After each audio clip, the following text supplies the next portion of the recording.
ఆంధ్రప్రదేశ్ ఏర్పాటు వల్ల నష్టపోయిన తొలి వర్గం ఉద్యోగ వర్గమే. అప్పటి నుంచి వేతనాల అసమానతలు కొనసాగుతూనే ఉన్నాయి. ఈ విషయాన్ని తెలంగాణ రాష్ట్ర సాధన ఉద్యమంలో ఒక ప్రధాన అంశంగా ఉద్యోగుల్లో తీవ్ర చర్చ జరిగింది. 1956 నుంచి 2014 వరకు పాలించిన వివిధ ప్రభుత్వాలు 10 సార్లు పీఆర్సీని ఏర్పాటు చేశాయి. అయితే 1958, 65 పీఆర్సీల్లో జీతాలు ఏమాత్రం పెంచకపోవడం వల్ల ఉద్యోగుల వేతనాల్లో పెద్దగా మార్పు రాలేదు.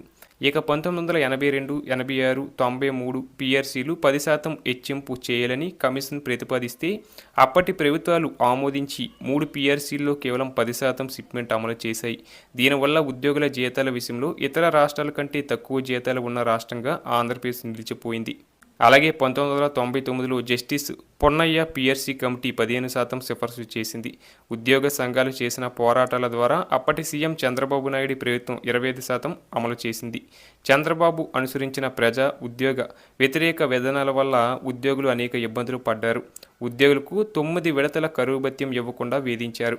ప్రభుత్వ సంస్థల ప్రైవేటీకరణ కోసం ప్రయత్నాలు కొనసాగించి ప్రభుత్వ సర్వీసుల్లో కాంట్రాక్ట్ అవుట్సోర్సింగ్ విధానాలను తీవ్రతరం చేశారు.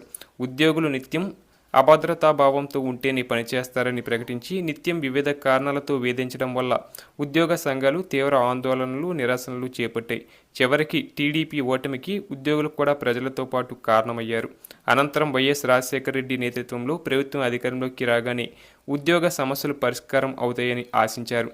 కానీ 2005 PRC committee justice Jagannath Reddy నేతృత్వంలో 15% షిప్మెంట్ ప్రతిపాదించగా కేవలం 16% మాత్రమే ప్రభుత్వం అమలు చేసింది. చంద్రబాబును అధికారంలోకి రాకుండా చేశామనే సంతోషంలో ఉద్యోగులు పెద్దగా పీఆర్సీపై ఆందోళనకు దిగలేదు. దీంతో ఉమ్మడి రాష్ట్రంలో ఉద్యోగులకు జరిగిన అన్యాయం సరిచేయలేని స్థాయికి దిగజారింది.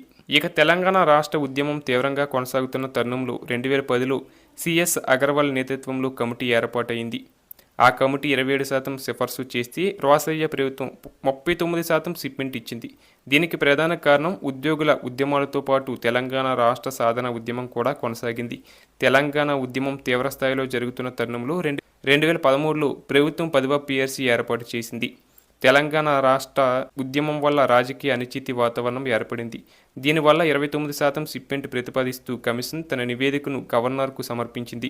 అలాగే తెలంగాణ ప్రత్యేక రాష్ట్రం ఏర్పాటు తర్వాత పీఆర్సీ కోసం ఉద్యోగులు ఆందోళనలు చేయడం, ప్రభుత్వంతో దీర్ఘకాలిక చర్చలు జరపడం వంటి వాటిని నిలిపివేయాలని కేసీఆర్ ప్రభుత్వం నిర్ణయం తీసుకోవడం చరిత్రలో నిలిచిపోయింది.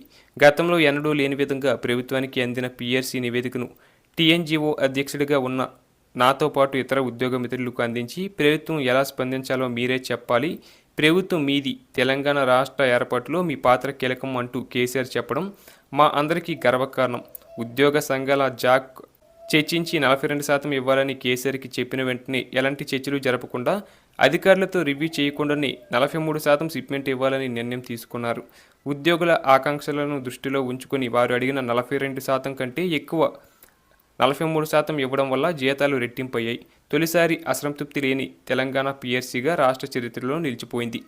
ఇక 2వ పీఆర్సీ అమలుకు కేసీఆర్ ప్రభుత్వం సకాలంలో బిస్వాల్ కమిషన్ను ఏర్పాటు చేసింది. కమిషన్ 7.50% షిప్మెంట్ ప్రతిపాదన చేయడంతో 30% షిప్మెంట్ ఇవ్వాలని ప్రభుత్వం నిర్ణయం తీసుకుంది.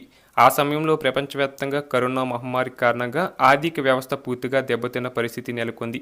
అయినప్పటికీ రాష్ట్ర ఉద్యోగుల పరిస్థితి అర్థం చేసుకుని పీఆర్సీ రికమెండ్ చేసిన షిప్మెంట్ కంటే 4 రెట్లు షిప్మెంట్ ఇవ్వడం ద్వారా ఉద్యోగ, ఉపాధ్యాయుల జీతాలు పెరిగాయి. తెలంగాణ ఉద్యమ నేపథ్యంలో 39%, తెలంగాణ రాష్ట్రం ఏర్పడిన తర్వాత కేసీఆర్ సర్కార్ ఇచ్చిన 2 పీఆర్సీలు కలిపి 73% షిప్మెంట్ ఇవ్వడం వల్ల దేశంలోనే మెరుగైన వేతనాలు పొందుతున్న రాష్ట్రాల్లో తెలంగాణ నిలిచింది. 3వ పీఆర్సీ కోసం కేసీఆర్ ప్రభుత్వం 2023 జూలైలో శివశంకర్ నేతృత్వంలో కమిషన్ను వేయడమే కాకుండా తొలిసారిగా పీఆర్సీ ఉత్తర్వులతో పాటు 5% మధ్యంతర వృత్తి ప్రకటించింది. అదే ఏడాది అక్టోబర్లో జరిగిన అసెంబ్లీ ఎన్నికల ప్రచారంలో భాగంగా కాంగ్రెస్ అధికారంలోకి రాగానే 6 నెలల్లోపు పీఆర్సీ ఇస్తామని హామీ ఇచ్చింది. కానీ 2.5 ఏళ్లు గడుస్తున్నా పీఆర్సీ అమలు ముందుకు సాగలేదు. కానీ పీఆర్సీ కమిటీ 3 ఏళ్లు గడిచినా నివేదిక ఇవ్వలేదని ముఖ్యమంత్రి అసెంబ్లీలో ప్రకటించడం విడ్డూరం. 5 ఏండ్ల కాలానికి అమలు కావాల్సిన పీఆర్సీ తయారు చేయడానికి 5 ఏండ్లు పడుతుందా అని ఉద్యోగులు ప్రశ్నిస్తున్నారు. పీఆర్సీ వెంటనే అమలు చేయాలని అసెంబ్లీలో కేటీఆర్, హరీష్ రావు డిమాండ్ చేస్తే మరుసటి అంటే సెప్టెంబర్ 2026 వరకు గడువు పొడిగించడం ఉద్యోగుల పట్ల ప్రభుత్వ వైఖరి తెలియజేసింది. ఇక ఉద్యోగుల 5 విడతల కరువు భత్యం పెండింగ్లో ఉన్నాయి. రిటైర్డ్ ఉద్యోగులకు రావాల్సిన బకాయిలు నిలిపివేయడం వల్ల ఇప్పటికీ 86 మంది మరణించడం బాధాకరం. 9.5 ఏండ్ల కేసీఆర్ పాలనలో ప్రభుత్వం 4,17,000 కోట్ల అప్పులు తెచ్చి అనేక అభివృద్ధి సంక్షేమ కార్యక్రమాలు చేపట్టింది. ఉద్యోగులకు మెరుగైన జీతాలు ఇచ్చింది. కానీ కాంగ్రెస్ ప్రభుత్వం 2.5 ఏండ్లలో 3,44,000 కోట్లు అప్పు చేసింది. ఒక్క సంక్షేమ పథకము లేదు, అభివృద్ధి జాడా లేదు, ఉద్యోగులకు ఏమీ ఇవ్వలేదు. పైగా మీకు పీఆర్సీ ఇవ్వాలంటే ఏ సంక్షేమ పథకం ఆపాలో చెప్పండి అని సీఎం బెదిరిస్తూ కాలం గడుపుతున్నారు. ఉద్యోగులు 2.5 ఏండ్లుగా ఎదురు చూస్తున్న ప్రభుత్వ స్పందన లేకపోవడం వారిలో తీవ్ర ఆందోళన నెలకొంది. ఈ నేపథ్యంలో ఉద్యోగ సంఘాలు ఆందోళనకు దిగుతున్నాయి.